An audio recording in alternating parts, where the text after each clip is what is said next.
Alright, this video is going to be about why I promote Kung Fu. Just thought about this topic because somebody asked me, if I teach Hapkido. And I said, no, I don't. And she's like, what's the difference between Kung Fu and what you teach compared to Hapkido? Well, this is the way I see it. The reason why I promote Kung Fu, I feel that it's in my blood. I'm drawn to it.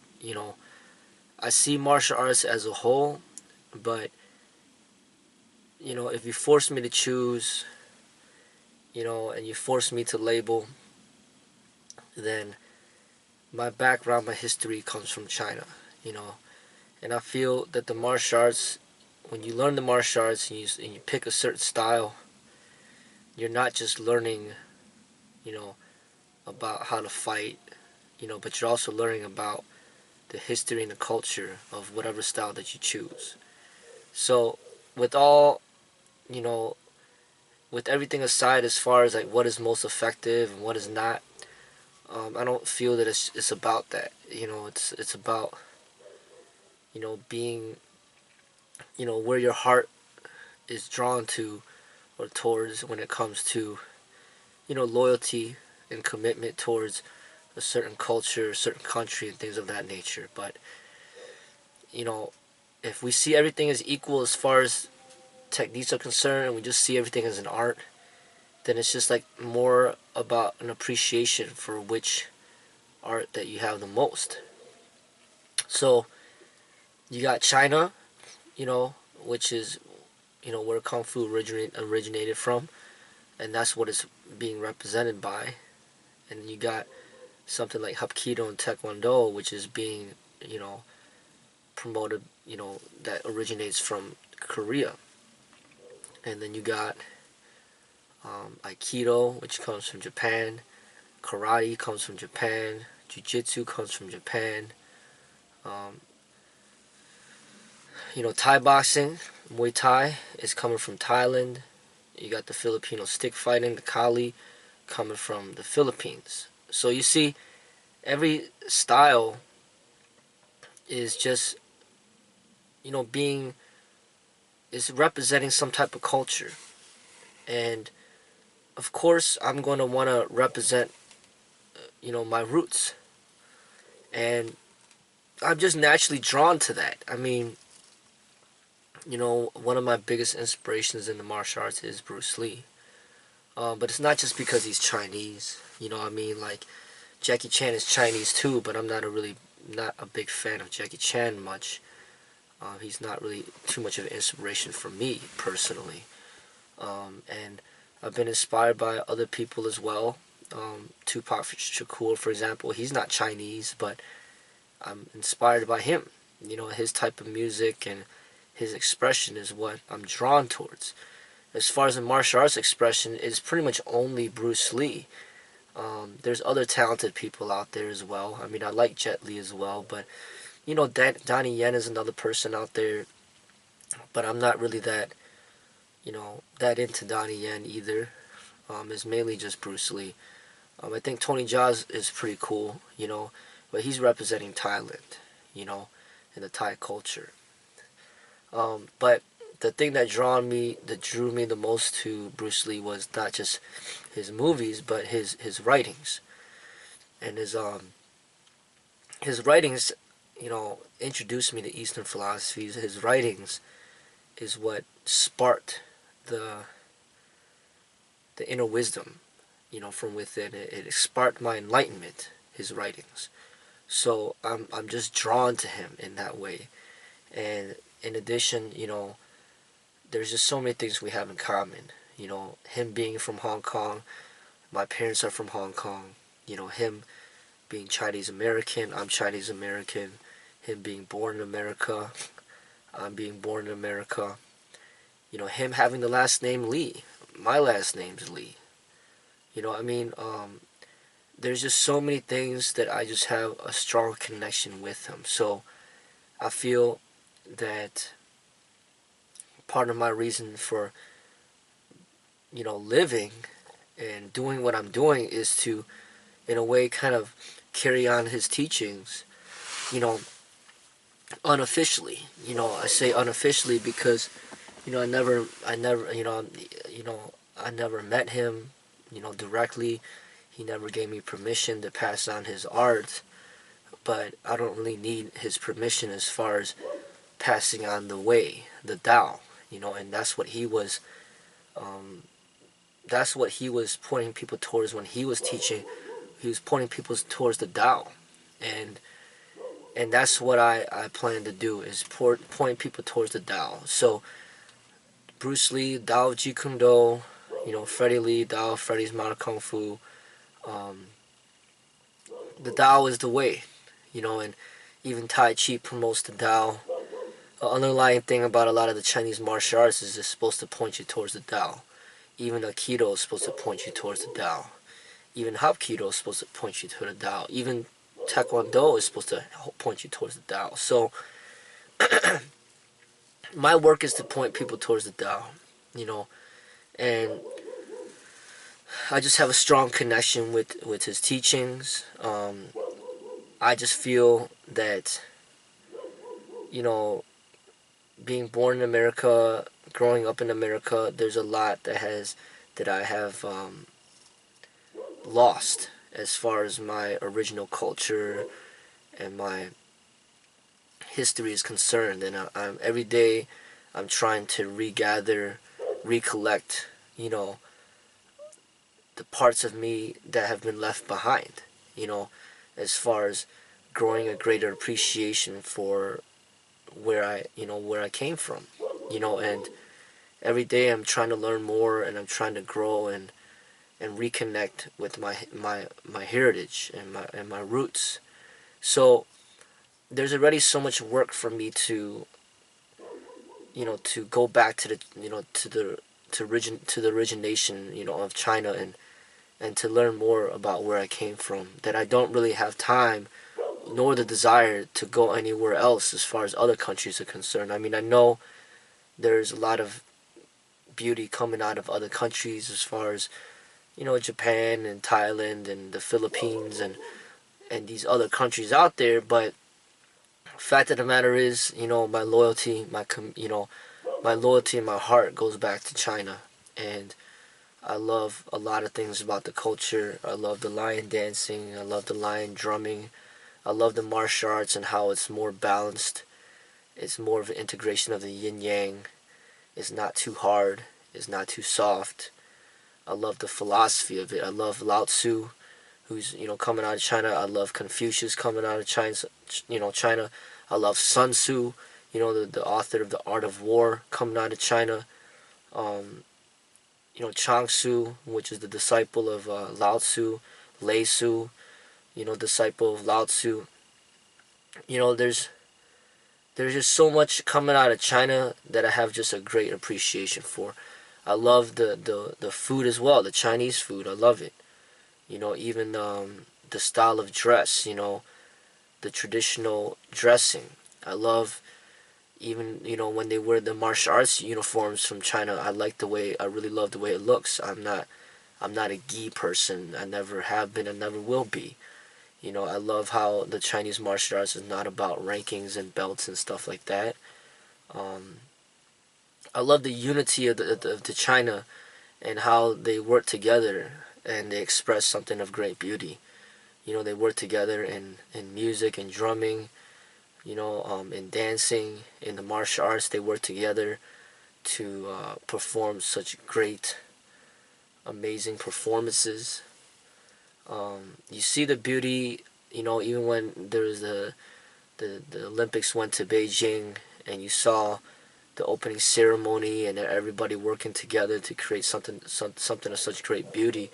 I mean, you see it, and like, I'm proud and happy that I am Chinese, and not another race. I mean, if I was, Japanese, I'd probably be a little envious, of the Chinese and what they represent. I mean, because actually, the Japanese culture comes from the Chinese culture. The language and the writing and a lot of the stuff that in from Japan comes from China, you know, and same thing, the stuff in Korea comes from China, you know. So I'm thankful that I'm Chinese, and I'm proud to represent, you know, and promote the Chinese martial arts and Kung Fu and Wushu and Tai Chi and Jeet Kune Do and Wing Chun and Chole Fut and Praying Mantis. I mean, everything coming out of China, I wanna promote, you know.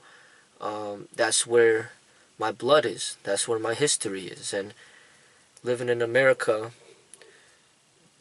if I don't hold on to myself, then it definitely will be lost, because this is stuff that they will not teach you in school.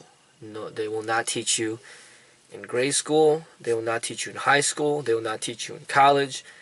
They will not teach you in mass media.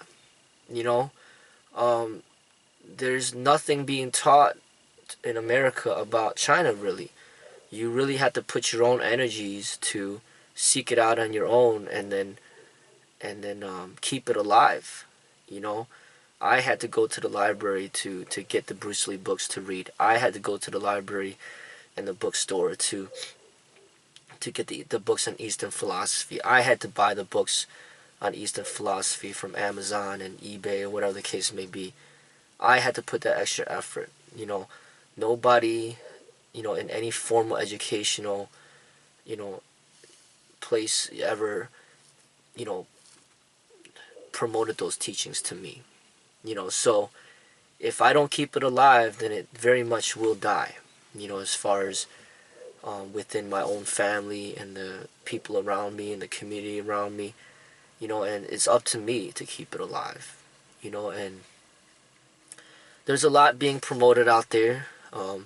Most of everybody that you bump into will be promoting Taekwondo, Hapkido, you know, in the Korean martial arts. Most everybody out there will be promoting karate, you know, and things of that nature. In America, it's all about sports. You know, you'll see a lot of people promoting boxing. It's all over the television, boxing. You know, you got the cage fighting all over the television. You know, you see WrestleMania all over the television. So, you know, America's all promoting the combat sport and the Japanese martial arts, the Korean martial arts, and it's the Chinese martial arts that's pretty much, it's rare to find. But what you do find in the Chinese martial arts are movies. You know, um, you see success in the movie industry in China, you know, as far as them having actors that have become well known and famous and that are really talented in the martial arts. Um, you know, so you had Bruce Lee, you got Jet Li, you got Jackie Chan, you got Donnie Yen. You got all these individuals that are representing the martial arts in the industry, and you know, they've obtained a good amount of fame, you know, and people know them and recognize them. But these movies are coming out of China, though. You know, these movies are not really produced in America. You know, none of them are. You know, these Yip Man movies and all of the Bruce Lee movies, aside from the Enter the Dragon, um, most of all of Jackie Chan's movies, Jet Li's movies like Hero and Fearless, these are all coming out of China. So the Chinese, you know, they're good at creating movies to share with people all over the world, and there will be some people that will watch these movies and be inspired by these movies to try to bring some of that energy into America, you know, and these are the only individuals in America that really are left as far as promoting the Chinese martial arts. And I happen to be one of them, you know, that I want to promote the Chinese martial arts. I want to promote the Chinese culture. I want to promote Bruce Lee's teachings. I want to promote the Tao and the Tao Te Ching. I want to promote the teachings of Buddha. You know, I want to promote meditation. I want to promote Osho. You know, these are the things that I want to promote, and this is what I'm naturally drawn towards. You cannot convert me to, you know, somebody that's going to be promoting karate or somebody that's going to be promoting taekwondo. That's not me. You know what I mean? I mean, like, to me, this is what I was born to do. You know, and other people will be promoting other things, but, you know, I'm not going to be promoting that stuff. You know, I'm going to have my, you know, I'm going to choose to promote this. You know, and this is the world that we live in. You know, they force us to choose, and when I create, you know, a business or a school, I'm forced to choose a name, and I have to come up with something, you know, and it doesn't make sense for me to call what I do karate when my history, my foundation comes from China, and where I started the martial arts is in the Chinese martial arts. When I first started the Chinese martial arts, you know, it was under a Sifu in Chicago who was teaching me Chole Fut, and then his son was a practitioner of Wing Chun and other arts as well, but it was a Chinese martial arts school. And then I went to college and I created my own martial arts club that learned from all these different, you know, people that practice different styles. But the person that I grew closest to and that I learned the most from was actually a follower of Bruce Lee's teachings. So he was basically a follower of, you know, a practitioner of like the Jeet Kune Do techniques, and I learned a lot from him, you know, and I've started to develop my own methods. And then, so it came from the Chinese martial arts to studying with my friend who was also, you know, a follower of Bruce Lee. And then it went to me studying Bruce Lee's books very thoroughly and, you know, basically learning from his science to redevelop and create my own methods, my own understanding. And then from there, it's been just me learning from anything that I could learn from in life to enhance my expression in the martial arts. So my martial art expression has always been grounded in the Chinese martial arts, and it's not going to change. You know, there's going to be people out there that are talented in boxing and kickboxing and cage fighting and karate or taekwondo, but that's fine, that's them. But you know, I may learn certain things from them, but I'm going to take that back home to my roots and to promote my roots, you know, which is the Chinese culture, you know. And I think that's what happens, you know, when we're born in a certain country, and this is what we're representing. Nobody out there could ever say that they're representing every single country out there. You know, you're born into a certain country that you're going to be promoting, you know, or you're going to be, you know, like that's where you're from. You know, it'd be nice to say that, hey, you know, you know, I live in this world, and no country is my home, every country is my home. I mean, that's an idealistic way to see things, but that's just not how the world is. You know what I mean? A lot of us are American citizens, and then people may be citizens of other countries, but, you know, we're going to be born into a certain country, you know, and that's what we're going to be promoting and things of that nature. And I think that there's just certain things that we're just naturally drawn to. You know, I'm naturally drawn towards Eastern philosophy and the teachings of Buddha and Lao Tzu. That's what I'm going to be promoting. I am not a Christian man, I'm not a Catholic man, and I never will be. You know, that's just not me, you know. And I'm a practitioner of Kung Fu, and I'm going to be promoting Kung Fu and Wushu and Tai Chi and Jeet Kune Do and Wing Chun and Chole Fut and all these Chinese martial arts. I'll be promoting that, you know. I'm not going to be promoting karate. I'm not going to be promoting, you know, taekwondo or hapkido or jiu-jitsu or cage fighting or boxing or none of that, because that's not me. You know, so this is the reason why I do what I do, and I'm proud to represent, you know, and be a promoter of the Chinese martial arts. And I hope that I inspire more people out there to learn to appreciate the Chinese martial arts, to learn to appreciate the Chinese culture, and to have respect for the Chinese.